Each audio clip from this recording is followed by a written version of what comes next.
Tere,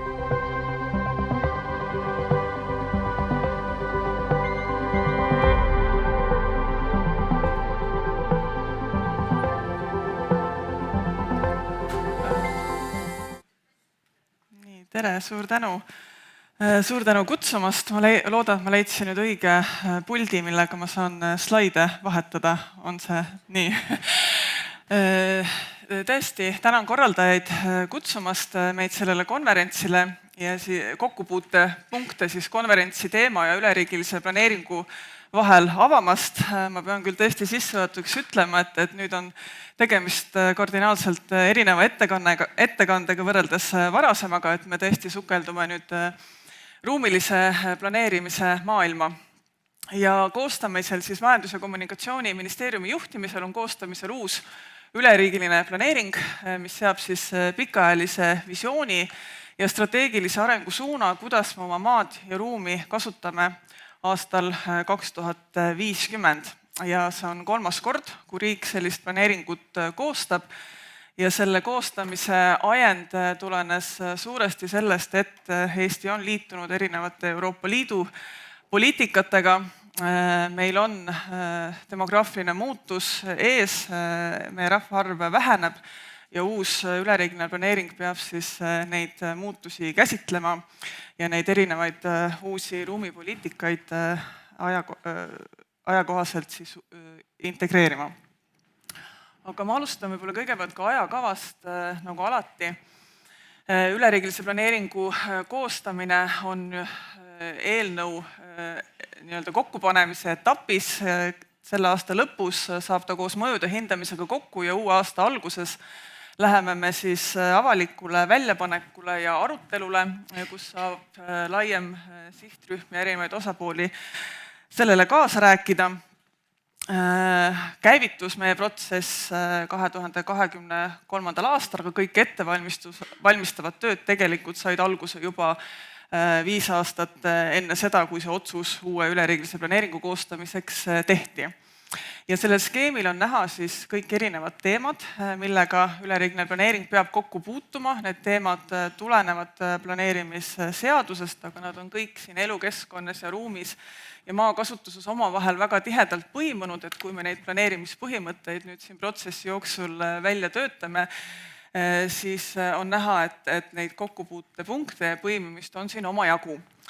Aga võrreldes varasemate üleriigiliste planeeringutega, siis tõesti meil on oluliselt tähtsustunud kliimamuutustega kohanemise teema, julgeolek ja turvalisus ja Eesti 2050 viib ellu riigi pikaajalist strateegiat Eesti 2035, mis on ka selles mõttes nagu uus, et varasematel üleriigilistel planeeringutel sellist riigi pikka strateegilist vaadet aluseks ei olnud. Ja meie keskne ülesanne on viia ellu elukeskkonnale seatud eesmärk, et me loome kvaliteetset elukeskkonda ja kestlikud arengud kõikides oma ruumiotsustes ja arengujuhtimisel. Aga me alustasime oma protsessi sellega, et me kaardistasime sellised suuremad üleriigilised trendid ja mis mõju nendel on ja mis väljakutsetega me peame kokku puutuma ja neist selline esimene ja suurim on tõesti ikkagi see demograafiline prognoos ja see fakt, et Eesti rahvaarv kahaneb ja selle kahanemise muutusega tuleb kohaneda, et kogu selle üleriigilise planeeringu protsessi jooksul see muutuste juhtimine sellistes tingimustes on paras suur väljakutse. Ja teine selline suurem väljakutse on saavutada regionaalne tasakaal. Aga rääkides rahvastiku kahanemisest,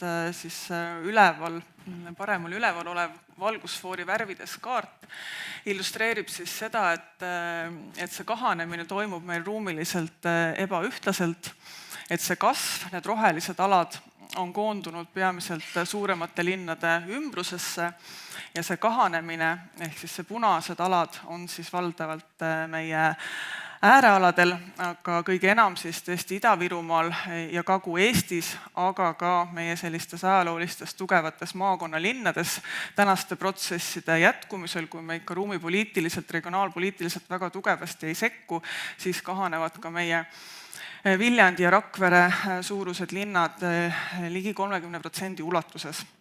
Ja tõesti see kasv koondub siis peamiselt eeslinnadesse, mis tähendab, et meil on ulatuslik valglinnastumine, hajus areng ja see muudab tõesti selle asustuse struktuuri pilti meie riigis, et ühel pool asustus väheneb ja tekivad sellised uued eeslinnalised alad, mis ei ole tegelikult olnud meile iseloomulikud. Ja see kasv tõesti ei toimu mitte Tallinnas ja Pärnus siis, vaid nende ümbruses. Ja alumine kaart paremal nurgas siis näitab, kuidas liigutakse elu ja töökoha vahet, et milline on siis see pendelränne ja toimeregioonide suurus erinevatel linnadel ja see sinine ala siis näitab selliste Tallinna mõjuala ulatust, mis hõlmab siis praktiliselt juba ka Kesk-Eestit, et see Tallinna mõju ja tõmbejõud ja töökohtade kontsentratsioon on olnud väga ulatuslik. Ja distantsid elukeskkonna erinevate osade vahel aina kasvavad. Ja selline trend, et see hajusareng või siis see, et me suudaksime oma asustusarengut suunata kompaktsuse poole, kujundab siis otseselt seda, kuidas me oma maad, oma väärtuslikku ressurssi kasutame ja millised on siis meie liikumismustrid elukeskkonna erinevate osade vahel. Ja tõesti see asustusstruktuuri muutus ja millised mõjud see endaga kaasa toob, et siin, kus me kasvame, siin tekib meil järjest nõudlus ehitada juurde uusi elu, tootmis, ärihooneid, tekib vajadus teenuste järele, suureneb surve maakasutusele, valglinnastumise jätkudes on meie alusuuringu teadlased välja toonud, et see täiendav maahõive võib eeldada, et see kasvab veel umbes 82 ruutkilomeetri ulatuses. Ja siis samal ajal teisel pool Eestimaa otsas kahanevates asulates kaotavad paljud teenused nõudluse, tekib surve teenusvõrgustike hõrendamiseks, kaasneb hoonete ja taristu kasutusest väljalangemine. Ja meie teadlased on meile ka kalkuleerinud, et selline pea- ja valglinnastumine on tegelikult ühiskonnale väga kulukas, selline ühest otsast ehitamine, teisest otsast lammutamine võib kokku minna maksma meie ühiskonnale ligi 6 miljardit eurot, see on selline hinnanguline kalkulatsioon. Ja tõesti selline trendi jätkumine ei ole kooskõlas kestliku arengu põhimõtetega, mis tegelikult on meie arengudokumentides väga selgelt eesmärgiks seatud. Ja sellest tulenevalt on siis kujunenud Eesti 2050 visiooni lahendus. Selle peamine arenguvajadus siis sätestab, et meil on vajalik saavutada tasakaalustatum ruumiline areng. Me peame erinevate poliitikatega püüdma sinna poole, et me pidurdame pea- ja valglinnastumist. Ja Eesti visiooni lahendus siis praegu toob välja, et me peaksime liikuma enam sellise polütsentraalse ruumimudeli suunas, et suunama siis arengut 10 majanduslikult tugevama toimepiirkonna mudeli suunas. Ja toimepiirkonnad on siis, nende keskuslinnad on erineva sellise iseloomuga, et rahvusvahelised, regionaalsed ja piirkondlikud linnad ja nende toimepiirkonnad ja see eeldab siis tõesti sellist sihipärast arendamist ja erinevate poliitikatega nende regioonikeskuste tugevdamist, et meil oleks elu ka väljaspool Harjumaad. Ja valglinnastumise pidurdamiseks on eesmärk suunata arengut siis enam kompaktsema ja intensiivsema maakasutusega asustuse arengu suunas. See tähendab siis tõesti seda, et võimalikult palju kasutada juba olemasolevaid hooneid ja taristuid ja vältida siis seda täiendavat maahõivet. Et see visiooni lahendus siis seab eesmärgiks sellise ruumisäästlikkuse, kliimakindla ruumi kavandamise Eestis ja püüdleb siis regionaalsema tasakaalu poole. Ja kogu see asulate ruumiline areng ja maakasutuse areng peaks siis järgima ruumipoliitika põhialuseid, mis üleriigiline planeering on sätestanud, mida ma avan järgmisel slaidil. Ja üleriigiline planeering toob siis välja ka kasvavatele ja kahanevatele piirkondadele erinevad sellised planeerimise põhimõtted, mis siis seda maakasutust ja asustuse arengut suunaksid. Ja tõesti siis alustades põgusalt nendest ruumipoliitika põhialustest, et kuna tõesti maa ja ruum on meil piiratud ressurss, ja sellele tegelikult konkureerivad erinevad kasutusviisid ja see konkurents tuleb juba ka nendest eesmärgiks seatud erinevatest valdkondade poliitikatest, et kas elurikkuse säilitamine või taastuvenergeetika või neid poliitikaid on erinevad, seetõttu me peame tõesti arenguid hakkama juhtima strateegiliselt ja teadlikult. Ja meie sõnum siin üleriigilise planeeringu meeskonnas et läbivalt peab läbi mõtlema siis need ruumipoliitika põhialuste kaudu, kuidas me siis neid arenguid juhime. Ja esimene selline oluline põhimõte on siis tõesti, et me juhime oma arengut selliselt, et meil säiliks see kvaliteetne ruum ja meie väärtuspõhisus. See kvaliteetne ruum tuleb ka juba Euroopa Liidu Euroopa uus Bauhausi liikumisest, et see ruum, mida me loome, et see oleks mitmekesine, funktsionaalne, arvestaks kohaväärtusi, oleks ligipääsetav ja tõesti meie kultuuripärandit, loodusväärtusi ja looduse head seisundit hoidev. Teine selline väga oluline printsiip on maahõive hierarhia mudeli rakendamine, mis tuleneb siis mullaseire direktiivist, mis hiljuti jõustus ja millel on aega Eesti riigil üle võtta 3 aastat, et me tõesti võimalikult kõigepealt püüaksime vältida uue maa kasutamist, seejärel võimalikult palju kordus- või taaskasutaksime maad ja ruumi. Kui see ei õnnestu, siis me kasutaksime ökoloogiliselt halvemas seisus maad ja pruunalasid ja kui ka see samm ei õnnestu, siis alles kõige viimasena me hakkame läbi kaalutlema, et kus siis kompenseerida seda loodushüvede kadu. Et see on selline mudel, mis tuleb üleriigilisse planeeringusse, see on suhteliselt värske selline strateegiline maakasutuse arengu suunamine, palju tugevam võib-olla, kui ta varasemalt on, aga sellele kindlasti peab tulema kõrvale ka õigusakt, midagi sellist jõulisemat, mis siis seda mudeli elluviimist hakkab toetama. Ja ilmselt siis ka erinevad maksupoliitikad, et näiteks, et pruunaladel on soodsamad tingimused arendada versus, et sa pead hõivama uut väärtuslikku loodusala. Näiteks, need poliitikad on alles välja töötamisel, see on lihtsalt selline diskussioon ja mõtete õhku viskamine.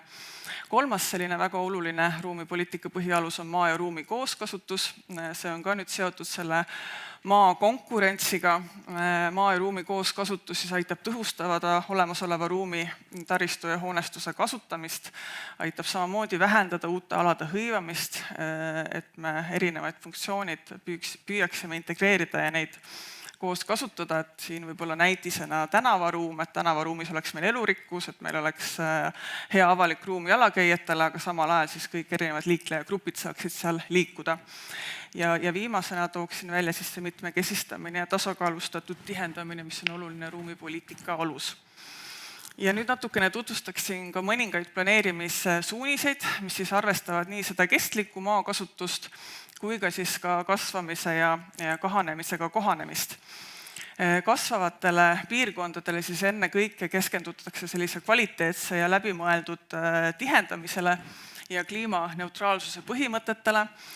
Siin on välja toodud siis skemaatiliselt, et kasvamisega piirkonnas kuhu ehitada ja arendada, peamiselt siis kompaktselt keskuste ja ühistranspordi lähedale, milline on liikuvus ja taristu nendes kasvavates piirkondades, linnalistel aladel kindlasti aktiivseid liikumisviise toetav, ühistransport kindlasti erineva arengu väga oluline selline selgroog, teede tänavavõrk peab muutuma selliseks, et ta arvestaks erinevaid liikumisviisi, olema kliimakindel, ruumisäästlik ja tõesti see tihendamine, mida üleriigiline planeering välja toob, et see peab olema väga targalt kureeritud ja et elukeskkond oleks aktiivses kasutuses. Samamoodi oleme siis välja töötanud ka põhimõtted kahanemisega kohanemiseks, aga siin keskendutakse siis enne kõike sellise elukvaliteedi hoidmisele, teenuste optimeerimisele, erinevate ruumi kooskasutuse lahendustele. Siin on sarnasusi selle kasvamisega kohanemises, aga just tõesti selline koos taas vahekasutus, paindlikkus, hoonete ristkasutus on sellised märksõnad ja kahanemisega kohanemises kindlasti väga olulisele kohale liikuvuse juures jääb ka ikkagi autoliiklusest sõiduauto ühesõnaga liikumisvahendina, et seda me kindlasti ei saavuta, et ühistransport oleks üle riigi väga tugevalt ja efektiivselt kaetud. Kahanemisega kohanemisel on oluline märksõna siis ka tõesti, et me peaksime liikuma sellisest nõndanimetatud, nagu täna on 1 päeva Eesti, 1 tunni Eesti juurde, et tõesti erinevaid liikumisviise kombineerides peaks siis jõudma rahvusvahelisse või regionaalsesse keskusesse 1 tunniga. Ja oleme ka seda maahõive hierarhiat skeemina üleriigilises planeeringus natukene paremini või selgemini välja toonud ja tõlkinud seda nii-öelda ruumiplaneerimise keelde, et millised sammud peaks siis läbima, kui uus arendus või uus arendus on nii-öelda terendamas silmapiiril, et kõigepealt tuleks nii-öelda küsida, et kas on võimalik vältida täiendavat maahõivet, kui jah, siis tõesti tihendatakse olemasolevat struktuuri, ehitatakse juurde, peale, taaskasutatakse või uuendatakse hoonefondi, et seda hoonefondi on tegelikult väga palju. Kui see ei ole võimalik, siis võetakse kasutusele juba varem hõivatud maad. Kui ka see ei ole võimalik, siis järgmine samm on tõesti ökoloogiliselt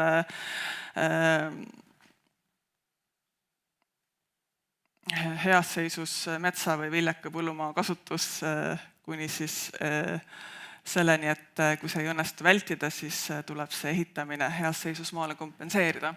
Mõningad inspireerivad näited lihtsalt sellisest maa ja ruumi kooskasutusest, mis meil tegelikult juba ka olemas on, et me oleme seda rakendatud, aga me peaksime seda palju metoodilisemalt ja sihikindlamalt jätkama, et siin on näide siis, kuidas avalik ruum ja loodus on omavahel kokku kõlama pandud. Ja siin siis näide tõesti, kuidas taristuvõrgustikud on, kuidas energia tootmine ja taristuvõrk on omavahel ühildatud, et nad paikneksid võimalikult lähestikku ja selliselt siis välditakse sellist täiendavat maahõivet jällegi. Aga olengi jõudnud viimasele slaidile, ütleksin kokkuvõtteni siis paar märksõna veel, mis kõlama võiksid jääda, et uue üleriigilise planeeringu koostamine ja ruumilise arengu suunamine siis toimub meil tõesti sellise kahaneva ja ruumiliselt ebaühtlaselt jaotunud rahvastikuga tingimustes, mis on paras väljakutse muutuste juhtimisel ja kommunikatsioonis. Ja planeering loob siis raamistiku otsustele, mis mõjutavad maa, loodus, elukeskkonna kasutust ning arengut ja meil on fookuses siis kvaliteetne ja kestlik maa ja ruumi arengu suunamine. Ja kliimamuutused ja mõjud on siis tõesti läbivad selliste ruumiotsuste lähtekohaks. Et selline on siis pikaajaline visioon ja strateegiline suund. Me liigume sinna kindlasti samm-sammult ja elluviimiskava, siis kuidas selle kõigeni jõuda on aktiivselt väljatöötamisel. Aitäh! Ja, aitäh, Hanna! Aga alustame kingitusest. Suur tänu. Suur tänu. Ma kasin maha, aga võib-olla siiski mitte, et sõna muld sa ei öelnud kordagi.